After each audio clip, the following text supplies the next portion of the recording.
Welcome to Module 5, Viewing Student Results. In this module, we will take a look at how you can view student results on the individual student profile page. We'll also look at the dynamic information that you can see if dynamic has been engaged. We'll take you through the review process so you can adjust individual students' results if required. All of the assessment information contained on the student results page, as well as how to unlock or clear assessments if needed. So let's go on to platform to take a look. Here we are in our Year 3 class, and we're going to take a look at the results here from our New South Wales Common Grade Assessment for Number and Algebra. The results have come into our class dashboard and sit in the first column as it is a pre-assessment. Our year level approximation has been identified so that we can see that this student here, Peter Adams, has completed Year 2 and is working halfway through by the 0.5 into the Year 3 content. So this gives us an understanding of where the student sits for that particular stage. When we click into a student's name, this takes us to the individual student profile page. So let's click on Peter's row to take a look at what we can see. Here we can see that we have the stage that was allocated for Peter, and the blue dot indicates that the dynamic assessment was turned on. In this assessment, Peter was not adjusted. There was no adjustment required, as this was the correct fit or zone of proximal development for Peter. Scrolling further down, we can see that we can review, unlock, and clear straight underneath our result here. We also have our learning goal and our individual learning plan. We don't print these from here. We generally tend to print off our whole class learning goals, and we only print off the individual learning plan or curriculum worksheets as required. Here we'll see the allocated My Numeracy activities. Because this is a general all or a common grade assessment, it's a whole year's worth of work. So we certainly wouldn't be exposing our students to the formative assessment all at once, because this will be across the course of the year. Scrolling further down, we can export a summary, a PDF summary of the assessment. And because this is a pre, we can also get an overview by scrolling over the top of the green and red squares, green indicating that the student understood this outcome and red indicating misunderstood, and orange was either not answered or I don't know yet. So this gives us a general sense of where this student is in terms of their understanding within this stage. We can see here there is also a list of the understood outcomes and also the misunderstood. So we can see where our students are going to be required in their next steps of learning. And further down, we have a growth analysis chart that we can track through over time, over the year, an assessment history, and we also now have this new reflection history. There's no reflection data here, so we must make sure reflection is turned on under assessment options to be able to track the trend and the reflection that students have chosen for each assessment throughout the year. When we come to enable our mid-assessment, that can also be done at this point.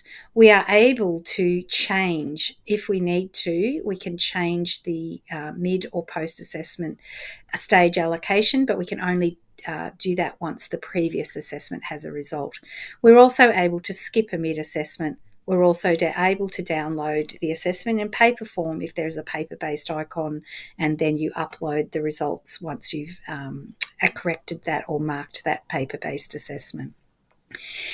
Let's have a look now as we scroll through and see our students in our class. So we're able to identify if a student has been dynamically shifted, because there will be an up or down arrow situated above or below that blue dot.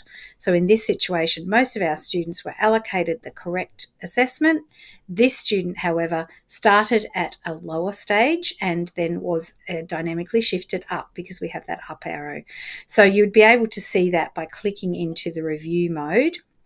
Once we're in the review mode, you can click on assessment details in the bottom left-hand corner, and it enables you to see that this student began this assessment at Year 1 content, and hovering across, if the student shows greater than 50% of understanding for the first level of questions, the student is then continues on to the next year level of questions. So the student continued on to year 2, and we'll scroll through, and there was enough understanding across the year 1 and the year 2 content for this student then to be exposed to the year 3. So they've moved into the next stage, and then they were offered the year 3 and the year 4 questions. And you can see that is where the students started to show less understanding, because you can see by the I don't know yets and the misunderstood questions that are read there. You can go directly to any question by clicking on it, so you can do that as you are when you're in this assessment details mode. I'd just like to show you another example of a student in our year 3 class who engaged the use of the sketchpad. So when we click into the review process again and click on assessment details, you're able to see where the student has used the sketchpad by this little picture icon in the bottom left hand corner. So you can go to that sketchpad, you can click it open, and you can see the type of thinking that the student was undertaking within that sketchpad.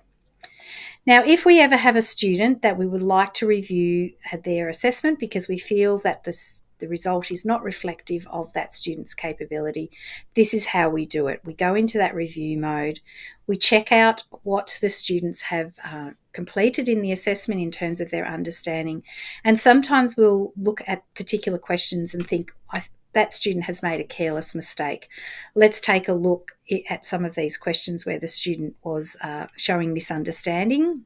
So we can scroll through and we can see sometimes that we see here, this student may have just made a careless mistake. Rather than leaving the result as it is, we can change results, but we only do so if we have evidence from the student.